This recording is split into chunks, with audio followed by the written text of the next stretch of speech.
I hear you know a lot about Quicksilver. I got one. Where am I today? Well, thank you, Dan. That's a loaded question. Just a little bit of the background. Myself and my crew have been involved with Quicksilver since 1977, which I think today's terms, using the abacus, is about 39, 40 years. So we've been with the owners of Quicksilver all the way back into the hang gliding days when it was Dick Eiper and then Steve Wilson and Lyle Byram and Ken Strong and Carl Von Hirsch and all the guys. These are all the various people that have owned or directed the company in that time. All of the owners of Quicksilver over the years, and I've been with every one of them. And we've had great relationships throughout those years because of our involvement, because of my love for the sport. And, you know, when we started with these airplanes, there weren't any wheels. The motor was an 8-horsepower Chrysler West Bend engine, and it was the Quicksilver name kind of is part of my, it's part of my life. I've got my life into this thing. My family is involved in the industry. My family is involved in the airplane. And not too long ago, the current owners of the factory had decided that the industry wasn't meeting their requirements of their business model of what they felt that it should do, and they decided to dissolve the company. They dissolved the manufacturing facility in Temecula, California, and that led to the dissolution of the whatever that word is called, led to an auction. And the assets of the company were auctioned off. This was back in the fall of 2015, November. Right? Yeah, November 2015. We purchased all of the inventory. There were several pieces of equipment that we purchased. We purchased all of the raw tubing. We purchased the it was just from wall to wall. It ended up being 3 53-foot semi-trailers full, packed. It took myself and Kenneth and we hired some help while we were down there. It took us 4 weeks to pack those trucks. Wow, okay. So that puts it in perspective. 3 semi-trailers full and 4 weeks to get it all in there. So you didn't just like throw a few things in a truck and head off. Man, this was the most daunting, overwhelming task I've ever taken in my whole entire life. But while we were doing this, I've got people asking me, "Why are you doing this? Why are you doing what you're doing?" And it's because of what I just said at the opening. I've got 40 years into this industry. You're Mr. Quicksilver. You had to do it. I've got I paid a lot of interest on loans that I made. So I have a very vested interest in this product. All the way from we still have the old weight shift airplanes in our facility. In the inventory that we purchased from the auction, we now have every part for every airplane that was ever manufactured. That pretty much sums that up, doesn't it? And with this inventory, some people would say, "Yeah, but God, how are you handling all of this? How are you bringing all of this in?" Right. Well, the truth be known, we've always had every part for every airplane ever manufactured. All of the weight shift airplanes. You just have more of it now. We just have more is an understatement. We have an overwhelmingly amount of inventory that we brought in. So what this means is essentially for the customer, my company alone, AirTech, has personally sold upwards to 2,000 plus brand new airplanes. I've personally taught many thousands of people how to fly these airplanes that eventually bought airplanes. If they didn't buy them from me or us or my company, they bought them from somebody else. And we have customers all over the world, literally all over the world. St. Petersburg, Russia is one, South America, Africa, Korea. These airplanes China. have gone all over. They're all the world. over. I mean, they're just airplanes. And they've learned that they want support for it. You're a steady Eddie to give them that support. We've that's how it ended up. We've always have been. Kim, my wife, runs the company. You can call the phone number, and if she answers the phone, there is no question that can be asked that she cannot answer.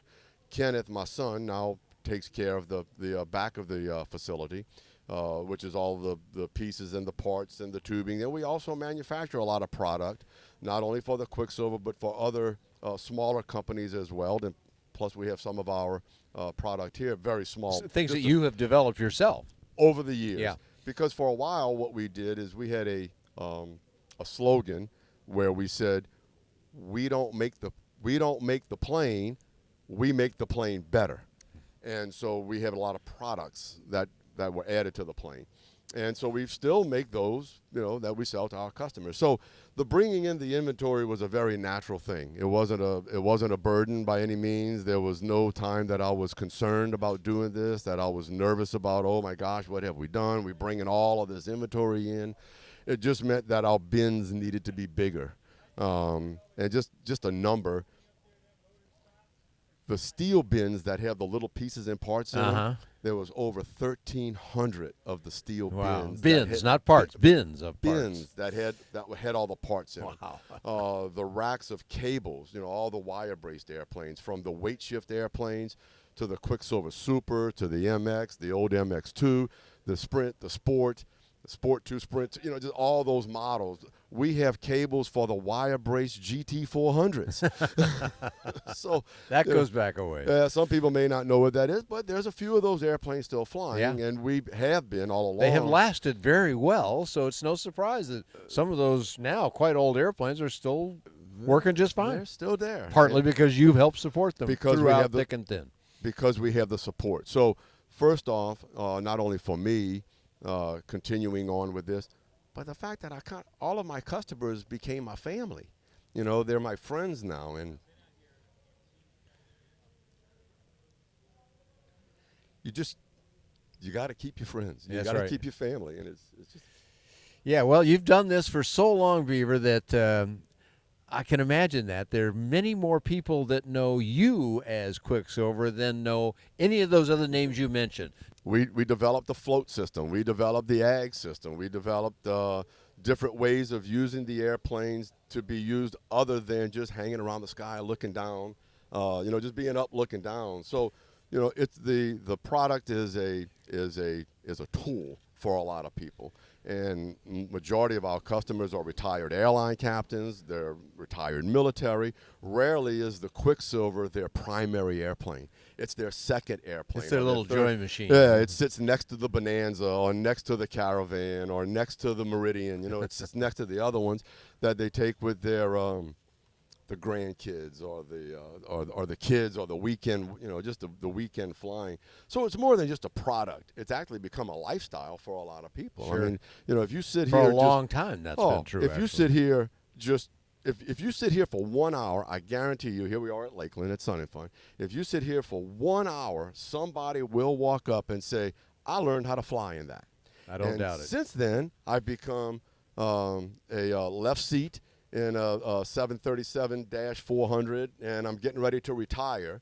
And I'll have customers that'll come to me and says, you taught me how to fly back in 1978. I've since retired from Delta. Now I've retired. The kids are gone. Now I'm ready to buy an airplane. I'm going, man, where did I should have developed a little more from that. But anyway, so that's what the product is, and that's how it ended up being. But yeah, you're right. It's more of a product. It's just become a lifestyle. So let's presume I own one of these aircraft, one of those many models that you said, or I want to buy one of the more recent models that have been available from what was Quicksilver Aeronautics in California, out in Temecula.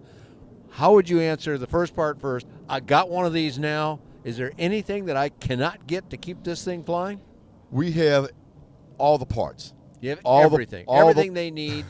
They're not orphaned at all. No. All the parts, the sail sets, all of the aluminum parts, the machine parts, the stamp parts, the steel parts, all the parts. If you got a part number, we got the part. All of them for all the aircraft.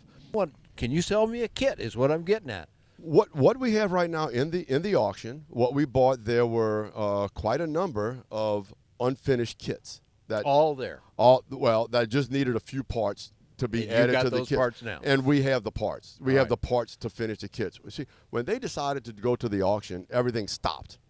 Where they were, everybody. So certain elements didn't continue to be produced. It just didn't get into the kit box. Is all it is. So we have all of the components for the kits, and quite frankly, as a pilot, as an owner and a pilot of these things, I've got some different ideas on how I want to do things. I'll listen to the customer, what the customer wants. But if somebody wants a new airplane, a new Quicksilver, we can do that. We've got that. We can do it. What we're talking about here is an experimental amateur-built kit. Yeah, all of the planes are experimental amateur-built kits. The SLSA, which we were the assembly center for quite a number of those airplanes, and I have conversations with all of those owners now. We are still support for those airplanes. So if they've got an SLSA, so there's still an SLSA. The planes that were originally certificated as SLSAs are now today, as of right now, still SLSAs, and we've had interaction with the FAA on that component. So it's not just you talking. FAA agrees with that decision or that statement that we can still support not only all those kits, but those SLSA. Now, we're not talking about buying a new SLSA here. We're talking about supporting the ones that are already in the field, have a pink card saying airworthiness on it. Right. We had an issue. We had an issue with one of the guys. His FSDO office was concerned about that. So he got with, because I was a DAR for those airplanes, they contacted my FSDO office because my FSDO office is on the airworthiness right on the card, certificate. yeah. Yes, it's right on the card. So they called him to get some clarification of that.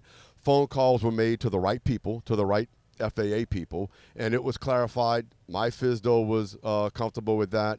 The concerned FSDO office was comfortable with that, and it was over with. Man, it's good to go. Yeah, it's good to go. If somebody wants to find this mountain of parts that you've got or tap that immense body of knowledge that you've got about these things and the whole family operation and your staff there in Reserve, Louisiana, just outside of New Orleans where you're at. To find you there, where do we send them on the web to get all this information? Yeah, we've got a huge web presence. Our website is there's a lot of activity on the website. It's 3Ws airtechinc.com. Right. The airport is 1L0. We're in Reserve, Louisiana. You Google us, you Yahoo us, you're right there. Professional support, customer support is always available. Just always available. It's a phone call away, and uniquely, anybody that answers the phone can typically answer any other questions. Excellent stuff. That's all those years of experience talking. So you can find lots more about what Bever has been doing in his career over many years, all kinds of information about the Quicksilvers of all kinds, and you can find lots more affordable aviation on buydanjohnson.com. Thanks for talking with Beaver Borne and myself here at Sun and Fun.